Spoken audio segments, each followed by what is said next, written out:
stop scrolling. This is not a coincidence. This is synchronicity, a cosmic alignment that has brought this knowledge to your screen because your soul is ready to see past the pale shadow of accepted reality. For millennia, academia has fed you a sanitized, diluted version of the truth. They told you Plato was a philosopher, but they ignore the final, most radical teachings he delivered in his last moments, teachings so volatile, so potent, that they were excised, condemned, and hidden.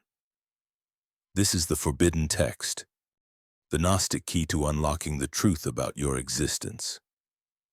These are Plato's final 7 lessons before death. They will show you that the world you inhabit is a skillfully crafted prison, and give you the map to escape the cycle of cosmic enslavement. This message is dangerous. If you are comfortable in your illusion, close this now. But if you feel the deep, unsettling call of truth, sit back. The 7 Ascensions begin. The first lesson: the truth of the cave's architects. Plato's. Quote, "The object of knowledge is an idea which can be reached only with difficulty, but which, once seen, is inferred to be the cause of all that is right and beautiful." The first lesson strikes at the very heart of reality. The cave is not a metaphor. It is a blueprint. The popular narrative says the cave represents ignorance. Plato's true final lesson was that the shadows are intentionally cast. The chains are not forged by chance, but by conscious entities. We must understand the difference between the form, the idea, and the shadow, the manifestation. Our 3D reality, our sensory experience, the world of fleeting pleasures and constant suffering, is merely a weak, distorted copy of a perfect divine realm. The lie. That reality is what you can touch, see, and measure. The truth. All matter is a transient echo, designed to keep your attention off the true forms of being, power, and knowledge. This is where the Gnostic concept of the Hylē, matter, begins, the chaotic, ignorant substance of the prison. Plato understood that the sensory world is inherently misleading. He knew that if you base your entire life, your beliefs, your aspirations, your fears, on what your limited 5 senses report, you are building a mansion on quicksand. The shadows are the data stream, the constant noise, the manufactured crises, the endless consumption cycles. They are designed to be compelling, to be utterly believable because they require no thought, no inner searching. They demand only reaction and compliance.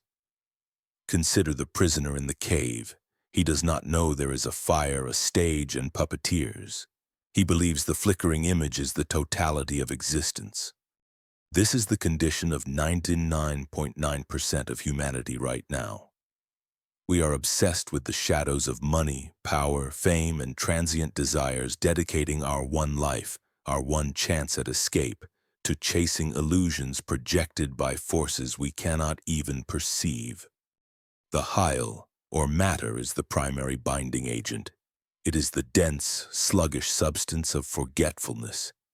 It weighs down the soul, making the simple act of remembering the Pleroma, the world of forms, an almost impossible task. Plato's final unspoken warning was simple. Do not trust the vessel of your experience. He taught that every physical object is a lie, a betrayal of its perfect form. A physical chair is a clumsy attempt to replicate the form of chairness. A human body is a temporary, flawed vessel of the perfect human form. But the architects of the cave, the very same entities we will discuss in the next chapter, have inverted this truth. They have taught us to worship the shadow, the material object, the ego, and deny the form, the soul, the Pneuma. This denial is not accidental. It is the primary security protocol of the prison. If you believe the prison walls are the boundary of the universe, you will never attempt to climb them. If you believe the shadows are real, you will spend your life studying their texture rather than searching for the source of the light. The true rebellion begins with a simple yet terrifying realization. Nothing you value in this physical realm is real. Your fear of loss, your attachment to possessions, your identity built on fleeting social constructs, these are the chains.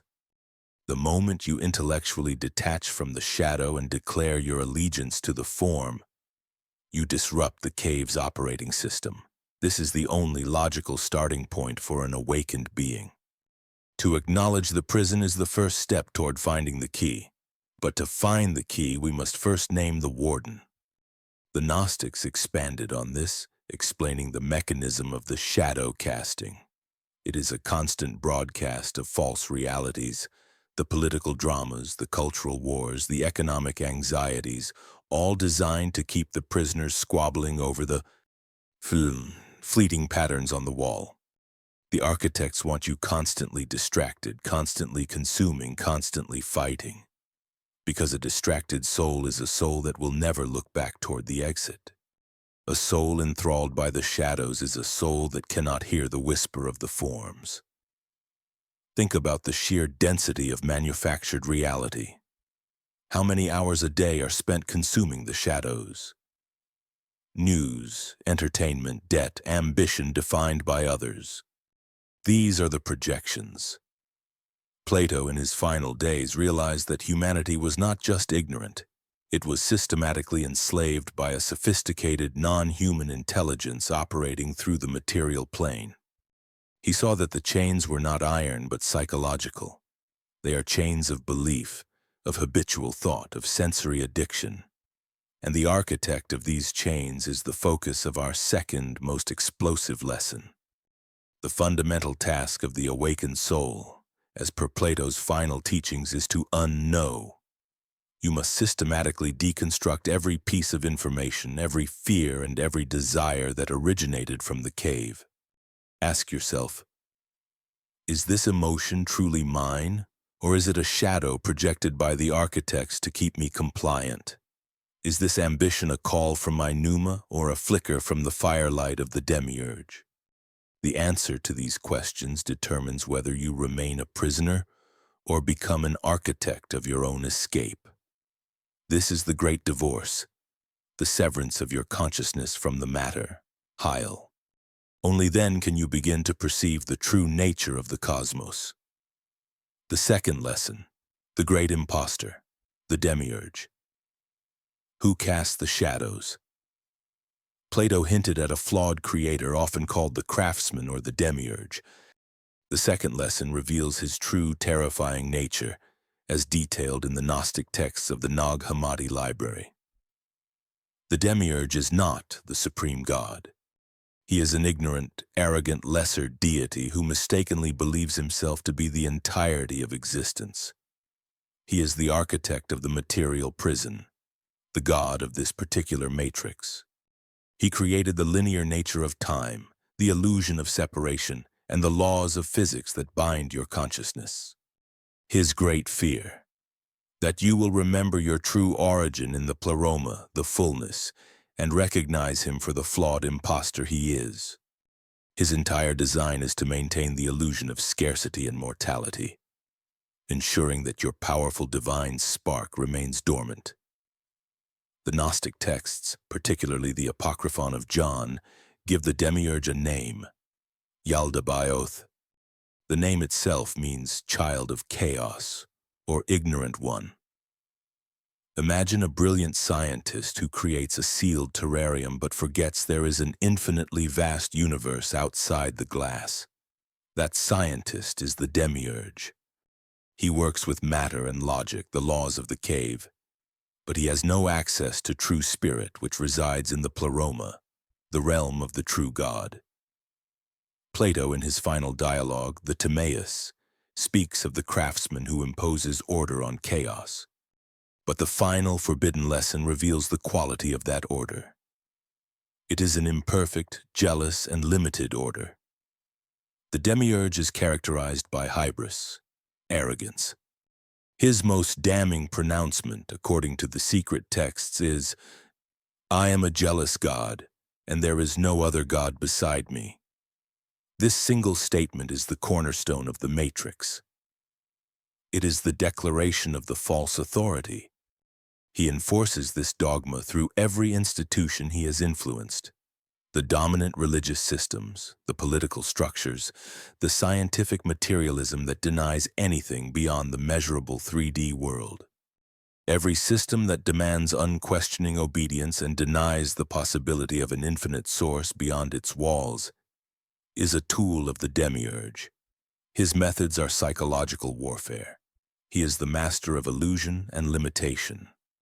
He created the ego, the separate sense of self which fears death and craves validation. The ego is the Demiurge's personal guard dog, constantly barking at any thought that threatens the illusion of separation. When you feel fear, when you feel judged, when you feel worthless, that is the Demiurge's programming running. That is Yaldabaoth affirming his false control. The Demiurge operates through his minions, the Archons, who manage the day-to-day operations of the prison. We will detail them later, but understand this. The greatest power of the Demiurge is not physical force, but belief. His prison is sustained by the voluntary, collective belief of humanity that this is all there is. When a critical mass of souls awakens to the truth of the Pleroma, the matrix itself will begin to destabilize. Plato's final wisdom was recognizing this cosmic hierarchy. He saw that philosophy as practiced in the cave was merely studying the shadows. True enlightenment, Gnosis, was the act of turning around, ignoring the shadows, and understanding the source of the flawed light that creates them. That source is the Demiurge. The key to confronting the Demiurge is refusal of authority. You must cease to grant him the power of God. You must look at the physical world, its demands, its fears, and say, "You are the work of a lesser being. You are temporary. My origin is not here." This act of internal Gnostic rebellion is the beginning of the end of his reign over your soul. He fears your memory because your memory of the Pleroma is the only thing that can dissolve his power. Your true divine spark is an alien element in his system, a glitch in the matrix that he is constantly trying to quarantine and extinguish. He uses the illusion of time, Chronos, and the inevitability of death to rush you, to panic you, to prevent you from finding the stillness required for Gnosis. Do not be rushed. Do not be intimidated. Name the imposter, and his power over you begins to wane. This recognition is the foundation of all true freedom. The Demiurge has carefully constructed a set of rules and limitations which we call natural law. These laws, gravity, entropy, linear time, are inescapable within his domain. But they are his laws, not the laws of the universe. Beyond the sphere of the Archons in the Pleroma, these laws are meaningless. The purpose of this second lesson is to identify the boundaries of the prison. You must know what is demiurgic control, the material world, physical aging, fear, and what is pleromic truth, limitless consciousness, eternal unity, unconditional love. The former binds, the latter frees. Do not confuse the chains for the path. The Demiurge thrives on confusion. We are entering the territory of the ultimate cosmic conspiracy. This is the knowledge that the authorities, both religious and secular, have fought tooth and nail to suppress for over 2 millennia. They fear the empowered individual who recognizes the imposter.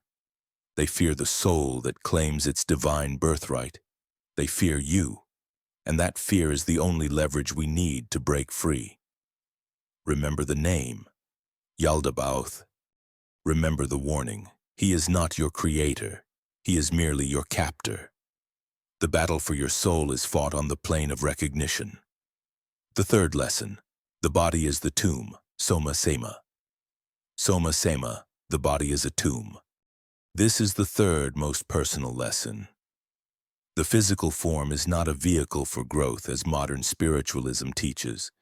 It is a deliberately restrictive casing, a shell designed to dampen your true vibrational frequency. Plato knew this. The Gnostics codified it.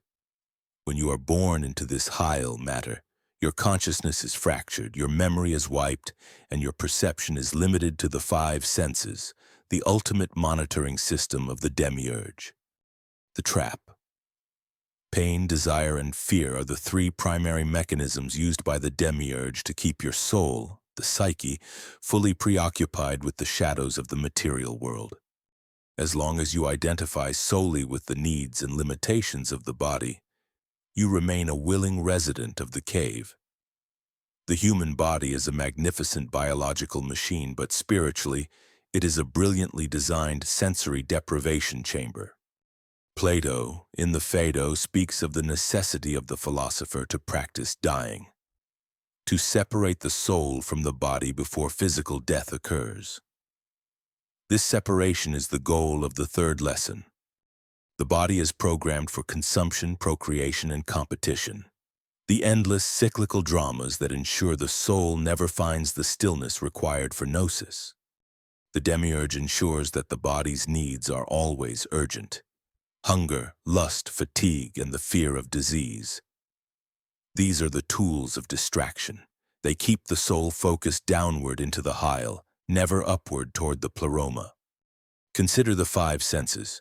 They report only the data approved by the Demiurge's operating system. They confirm the illusion of the material world. What if the true reality is vibratory, intuitive, and non-physical? You cannot perceive it while your consciousness is tethered to the five senses. Your eyes see only a tiny sliver of the electromagnetic spectrum. Your ears hear only a fraction of the sound frequencies. This is not a biological limitation. It is a cosmic firewall. The Gnostics detailed how the Archons have influence over the body's internal workings, manipulating hormones and neurochemistry to generate intense emotional states. The passions. These passions, anger, grief, uncontrollable desire, are psychic noise designed to drown out the quiet, consistent signal of the Pneuma, the divine spark. Every time you are consumed by a passion, you are willingly feeding the Archons. You are volunteering your energetic output to sustain the matrix. The practical meaning of Soma. Your body is not you. It is an elaborate suit you are wearing, and you must learn to take it off while still walking around. This means rejecting the body's authority over your mind. The philosopher's duty is to treat the body as a necessary tool for navigating the prison, but never as the source of identity or truth. Fasting, meditation, extreme detachment from physical comfort. These ancient practices were not forms of asceticism but techniques for re-establishing command and control over the biological vessel. The modern world has inverted this lesson completely, promoting the worship of the body, perfect physique, endless gratification, obsessive health routines, all of which serve to reinforce the soul's attachment to the tomb. The more you identify with the perfection or imperfection of the physical shell, the more firmly you are locked into the Demiurge's system. Plato's final wisdom here is about sovereignty. You must establish absolute sovereignty over your own vessel. The body will demand, the passions will rage, the senses will lie. Your soul must stand firm, detached, observing the chaos of the physical form without participating in its drama. This is the purification process, the necessary precursor to activating the divine spark itself, which is the subject of our fourth lesson. Unless you master the tomb, you will never find the key hidden inside it. This level of mastery requires a radical shift in perspective. You must view your physical health not as a goal in itself, but as a discipline that frees the mind. You must view pain not as a tragedy, but as a sensory data point that confirms the limitations of the Hylē. You must view pleasure not as a fulfillment, but as a brief, temporary echo of the Pleroma's true bliss. By cultivating this radical detachment, you stop being a passenger in the body and become the pilot of the tomb, and a pilot knows how to abandon ship. This preparation is critical, because the moment of death is the test. And if the pilot is asleep, the Archons take control of the abandoned vessel. The body is a magnet for the Archons. It is their point of entry. It is the tether to the material plane. Every unresolved trauma, every deep-seated fear, every obsessive addiction is a metaphysical chain link. By purifying the body and detaching the mind, you are systematically breaking these links one by one, making the final severing at the moment of death effortless. You are dissolving the Hyle's hold over the Pneuma. This is the profound work of the Gnostic Platonic path, a path that requires more courage than any physical battle. It is the internal war against the Archons' primary outpost, your own flesh. The fourth lesson, activating the divine spark, Pneuma. Despite the elaborate prison, the Demiurge cannot touch one thing, the Pneuma, the divine spark. This is the core of the fourth lesson. The Pneuma is a fragment of the true God, the absolute source, the Pleroma, accidentally implanted in the matter of this realm. It is the uncorrupted memory of your true celestial home. The activation. You cannot find this spark. You can only remember it. This remembrance is Gnosis, not knowledge learned from books, but intuitive, self-realized awareness of your divine essence. Plato's final teaching on this subject centered on disciplined recall. 1. Detach from sensory dependence. 2. Reject the fear programming of the cave. 3. Engage in rigorous intellectual and ethical pursuit, the only act that vibrates at the Pneuma's frequency. This spark is your only weapon against the material world. The Pneuma is the alien element in the Demiurge's system. When the Demiurge was creating the world and the soul, the psyche, a spark of pure light, a fragment of the ultimate reality known as the Pleroma, fell into the chaotic matter, the Hylē. This fragment is your true self. It is the portion of you that is uncreated and unbound by the laws of this prison. The Pneuma is not the conscience, nor is it the ego. It is pure, luminous, self-aware being. Its language is not thought, but gnosis, a sudden, absolute intuitive knowing of truth. This is why mere belief, pistis, is insufficient. You cannot believe your way out of the matrix. You must know your way out. The entire system of the cave is designed to prevent this activation. Every distraction, every neurosis, every form of manufactured ignorance is a layer of psychic debris designed to cover the Pneuma. The moment the spark is activated, you cease to be a dependent creature of the Demiurge and become an independent agent of the Pleroma. You become a living threat to the entire structure of the prison. The disciplined recall. Plato taught that the path to Gnosis is rigorous and demanding. It is not an easy spiritual path promising wealth or simple comfort. It is a path of radical purification. 1. Detachment, apatheia. This is the severing of the soul from the body's desires. When the body screams for comfort, the Pneuma must calmly observe the scream without reacting. When the ego demands validation, the Pneuma must see the demand as a foreign program. You must become the quiet watcher, the impartial observer. This practice starves the Archons. 2. Rejection of fear. Fear is the currency of the Demiurge. Every major control mechanism, war, financial collapse, plague, is a mechanism of fear designed to drop your consciousness frequency. The Pneuma vibrates at the frequency of absolute certainty and love, which is incompatible with fear. By systematically rejecting fear, you are declaring independence from the Demiurge's operating system. 3. Intellectual and ethical pursuit. Why did Plato emphasize mathematics, logic, and virtue? Because these pursuits align with the pure forms of the Pleroma. They force the mind to operate outside of the sensory world. Virtue, ethical pursuit, is the conscious act of aligning your will with the absolute good of the Pleroma, rather than the chaotic self-serving desires of the Hylē. This pursuit creates the space for Gnosis to flood in.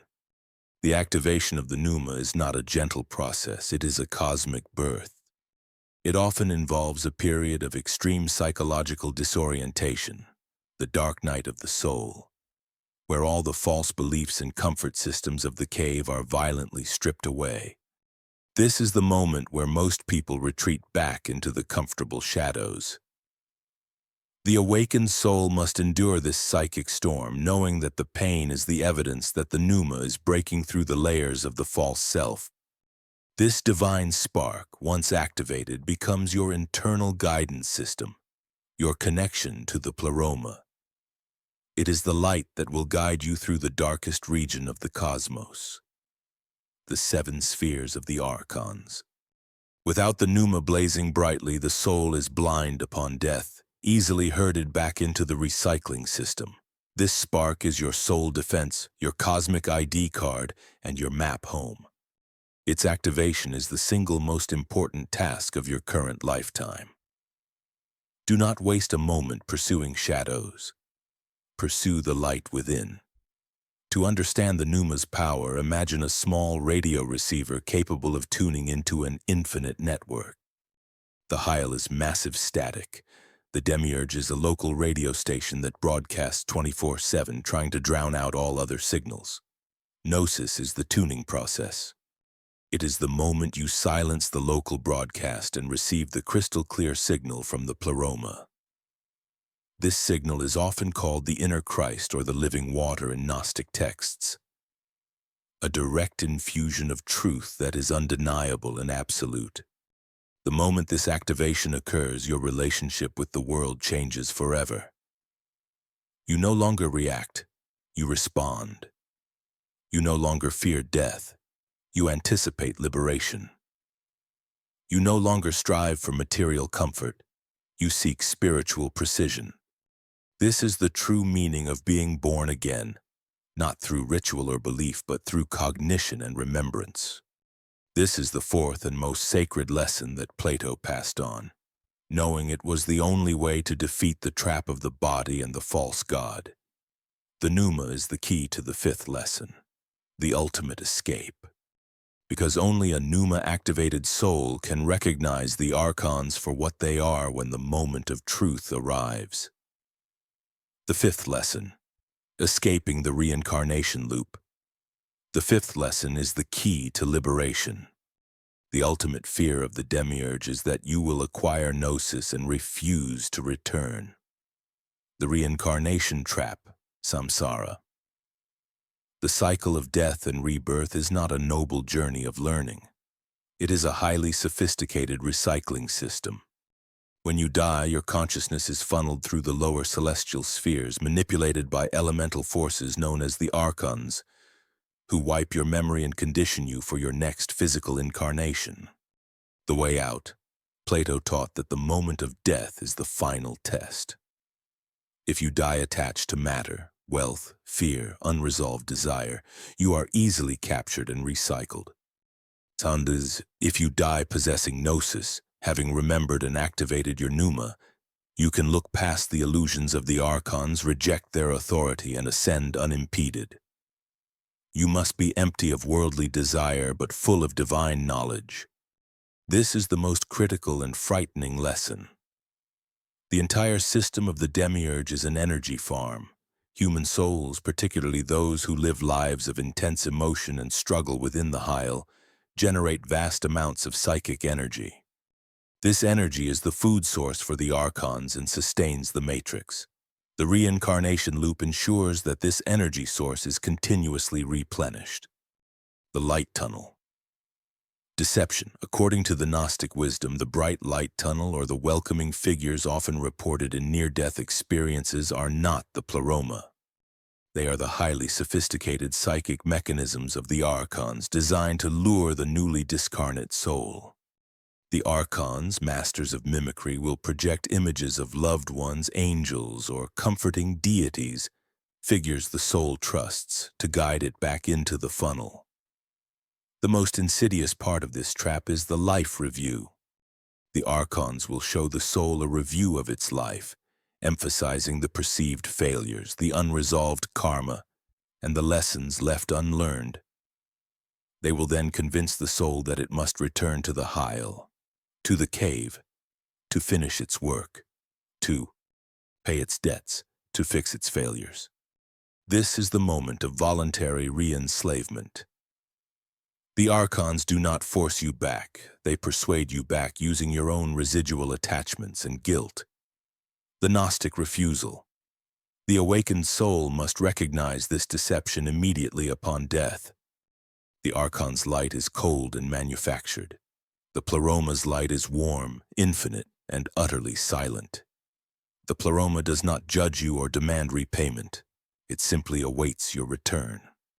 The preparation in life, the activation of the Pneuma, is what gives the soul the necessary clarity to reject the trap.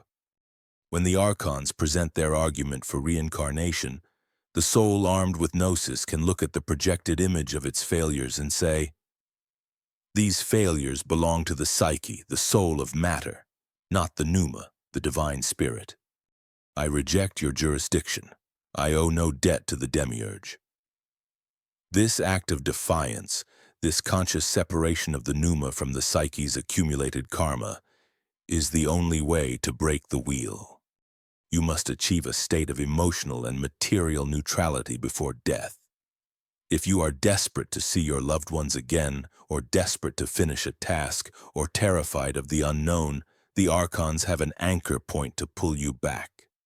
Plato's final lesson on death was about radical non-attachment. He saw that the purpose of the philosopher was to live as though already dead to the world, so that when true death came, the transition would be seamless, requiring no persuasion or guidance from the lower realms. The soul simply ascends because it has nothing left to hold it down. The fifth lesson is not about how to live. It is about how to die free. It is the ultimate act of liberation, the moment where the matrix either reclaims its property or acknowledges the sovereignty of the Pleroma. Do not underestimate the sophistication of this recycling system. It is the masterpiece of the Demiurge, and it is designed to catch everyone who dies without Gnosis. Be prepared to reject the comfort, reject the judgment, and reject the perceived duty to return. Your only duty is to the source. The depth of this lesson requires profound reflection. If the reincarnation loop is real, then what does it mean for modern concepts of karma or soul contracts? It means they are often demiurgic tools. They are the subtle, spiritual-sounding chains designed to make you feel responsible for the flawed creation of the imposter god. To break the loop, you must realize that the debt is not owed to the universe. It is a spiritual tax demanded by the Archons. When you die, you are essentially declaring bankruptcy from the Demiurge's economy, and your only asset is the Pneuma. If you have neglected it, you are penniless and will be forced to work off your debt in another incarnation in the cave. Activate the spark. Prepare the refusal. The sixth lesson, confronting the Archons and the seven spheres. The Archons are the gatekeepers. The sixth lesson is the survival manual for the final journey. Plato's cosmology, mirrored by Gnosticism, describes the cosmos as seven nested spheres, corresponding to the known celestial bodies: Moon, Mercury, Venus, Sun, Mars, Jupiter, Saturn. Each sphere is governed by an Archon, an entity who personifies a psychological vice or a cosmic law, like fate or time. The challenge: after shedding the body, the soul must ascend through these seven gates. At each gate, the Archon will demand a toll: your accumulated spiritual ignorance or earthly attachment. The solution: the Pneuma, your divine spark, is your passport. Gnosis is the correct password. By knowing the Archon's nature, you render his authority powerless. You do not fight them. You simply see through them. The light of the Pneuma allows you to bypass the sphere and move closer to the true source. The Gnostic and Platonic esoteric traditions describe the Archons as bureaucratic, unintelligent yet powerful entities who maintain the rigid, limiting laws of the cosmos. They are cosmic customs agents guarding the seven layers of the atmosphere and planetary spheres that surround the Hylē. They are not purely evil, but purely ignorant and jealous. They hate the light of the Pleroma, which they cannot comprehend, and they seek to contain it. This lesson details the 7 spheres and their corresponding archons and their traps. 1. Moon, sin lust. This is the sphere of immediate emotion, primal desire, and base instinct. The archon here attacks the soul's unresolved passions, attempting to lock it into a state of perpetual earthly craving. The password is apatheia, detachment. 2. Mercury, greed, communication control. The sphere of deceptive rhetoric, false knowledge, and material accumulation. This archon tries to convince the soul to return for wealth or worldly success. The password is Gnosis, true self-knowledge. 3. Venus, lust, attachment. The sphere of relational drama, emotional dependence, and false love.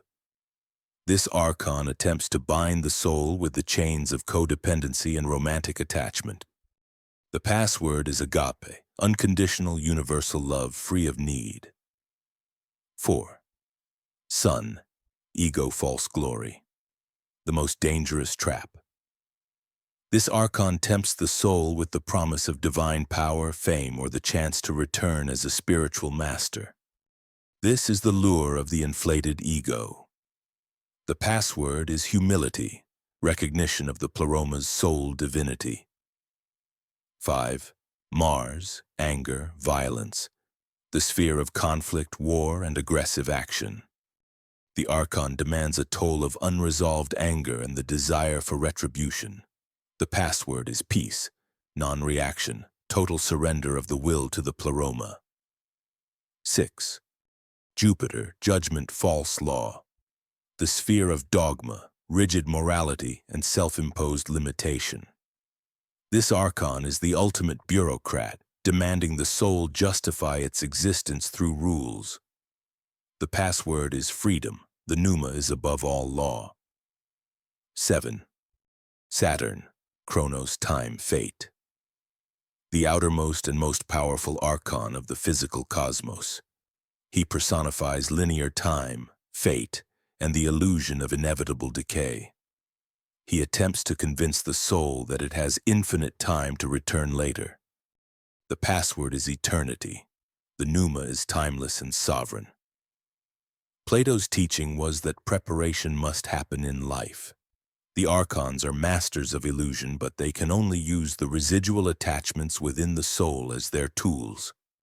If you have already dissolved your anger, the Mars archon has no leverage. If you have achieved financial detachment, the Mercury archon's promises of gold are meaningless. The final act of the Gnostic ascent is not a fight, but a quiet, confident bypass. The archons will speak to the psyche, the matter-bound soul, but the Pneuma, the activated light, is a frequency they cannot perceive or affect. You simply must ignore their demands, hold the light of Gnosis, and continue your silent ascent toward the Pleroma. Any hesitation, any second-guessing, any flicker of guilt or attachment, and the archon will seize the opportunity to pull you back. This is the moment where disciplined detachment pays off.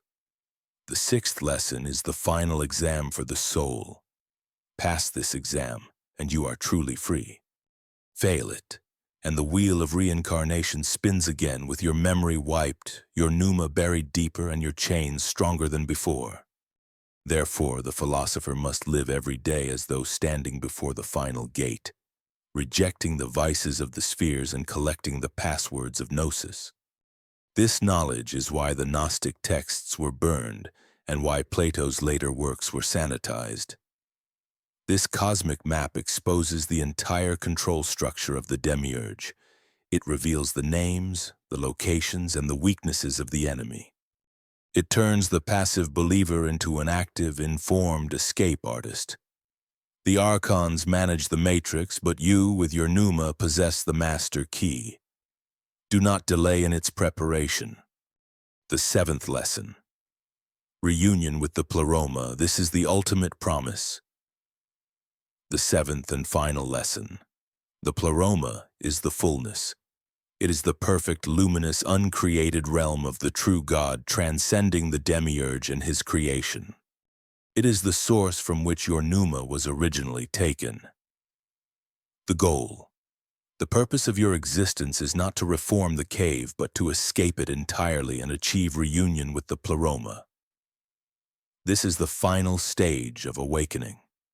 When the soul successfully ascends past the seven spheres and escapes the cyclical tyranny of the Archons, it merges back into the divine light.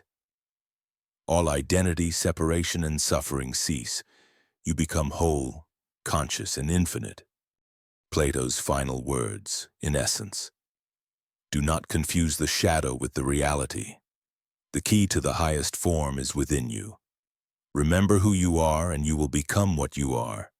The Pleroma is the answer to every question, the end of every seeking. It is the realm of the absolute good that Plato searched for his entire life. The realm where all forms exist in their perfect, undivided state. It is not a place. It is a state of being, a boundless, luminous ocean of consciousness that is utterly outside the rigid, limited structure of the Demiurge's matrix. To ascend to the Pleroma is to realize that you are not merely connected to God, you are a part of God. Your Pneuma is a tiny, separated ray of the infinite sun. Your entire experience in the cave, your time in the tomb, was merely a momentary dream of separation. The reunion with the Pleroma is described in the deepest Gnostic texts as the moment the inner Christ, or the divine light, recognizes its source and accelerates toward it. There is no judgment, no karma review, no external authority. There is only instantaneous, perfect knowing. All the artificial boundaries created by the Demiurge, time, space, ego, body, fear, are instantly dissolved. The concept of identity also dissolves. The self that struggled and suffered in the cave, the psyche, is left behind. What returns is the Pneuma, merging back into the collective fullness. This is the ultimate spiritual surrender, the surrender of the finite, temporary, imprisoned self to the infinite, eternal, unbound self. Plato's final wisdom was a radical encouragement. The escape is possible, but it must be total. You cannot take a piece of the cave with you. You cannot bring your ego, your wealth, or your unresolved attachments. The Pleroma is pure, and anything less than purity is instantly rejected by its vibration.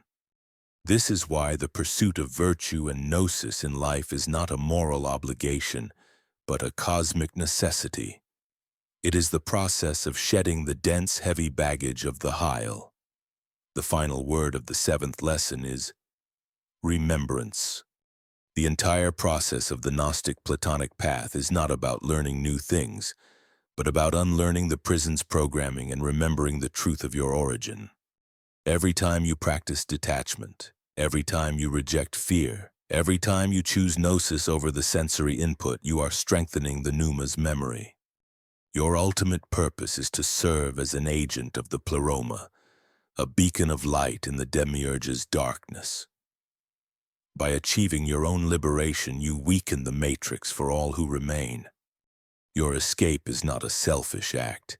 It is an act of cosmic warfare against the forces of ignorance and limitation. You have received the 7 lessons. The truth has been delivered.